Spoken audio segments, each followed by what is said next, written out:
Telugu PMC ప్రేక్షకులకు స్వాగతం. Hi friends, మీరు గనక ఇప్పుడే మా ఛానల్కు వచ్చినట్లయితే మా ఛానల్ని సబ్స్క్రైబ్ చేసుకోండి. సబ్స్క్రైబ్ చేయడంతో పాటు పక్కనే ఉన్న బెల్ ఐకాన్ని క్లిక్ చేయండి.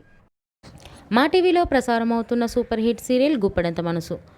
ముఖేష్, రక్ష, రిషి, వసుధార క్యారెక్టర్లు అద్భుతమైన నటనతో యూత్తో పాటు ఫ్యామిలీని కూడా ఆకట్టుకుంటున్నారు. ఇతర ముఖ్య పాత్రలో మహేంద్ర క్యారెక్టర్లో సాయి కిరణ్ నటిస్తుండగా జగతి క్యారెక్టర్లో జ్యోతిరాయ్ నటించి మెప్పించింది. జగతి ఫ్రెండ్ క్యారెక్టర్లో చంద్రలక్ష్మి జోస్ అనుపమ క్యారెక్టర్లో నటిస్తుంది.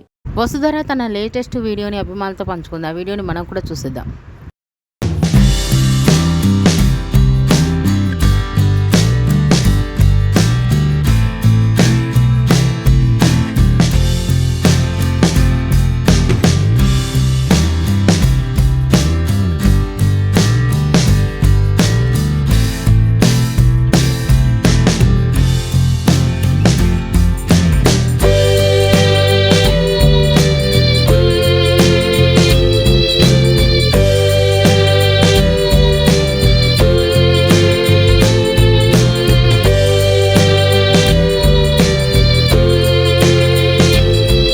ఈ వీడియో మీకు నచ్చినట్లయితే లైక్ చేసి మరిన్ని టాలీవుడ్ లేటెస్ట్ అప్డేట్స్ మిస్ అవ్వకుండా చూడాలంటే తెలుగు పిఎంసి ఛానల్ను సబ్స్క్రైబ్ చేసుకొని పక్కనే ఉన్న బెల్ ఐకాన్ని క్లిక్ చేయండి.